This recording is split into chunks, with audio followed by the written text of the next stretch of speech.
નવસારી અને ઉપરવાસના જિલ્લામાં ભારે વરસાદના કારણે નવસારીમાંથી પસાર થતી કાવેરી નદીના જળસ્તરમાં વધારો થયો છે। 19 ફૂટની ભયજનક સપાટી ધરાવતી કાવેરી નદીની હાલની સપાટી 16 ફૂટ પર પહોંચી છે। ચીખલી રિવરફ્રન્ટ ખાતે રૌદ્ર બનેલી કાવેરીના આહલાદક દ્રશ્યો પણ સામે આવ્યા છે। કાવેરીના કિનારે આવેલું તડકેશ્વર મહાદેવનું મંદિર પણ પાણીમાં ગરકાવ થયું છે। કાવેરી મહાદેવજીનો અભિષેક કરી રહી હોય એવા દ્રશ્યો સામે આવ્યા છે।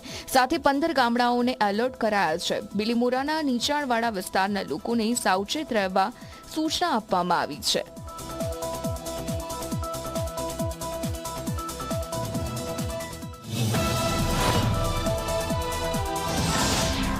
નવસારી શહેરમાં સતત વરસાદથી અનેક વિસ્તારોમાં પાણી ભરાવાની સમસ્યાથી લોકો હાલાકી ભોગવી રહ્યા છે।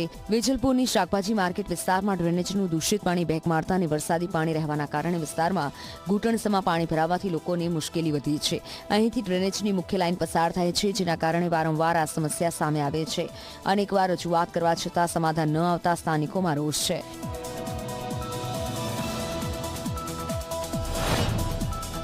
વરસાદ આવે એટલે બધું ભરાઈ જાય, બરોબર, અને આ કાયમની સમસ્યા છે કે આજની સમસ્યા નથી।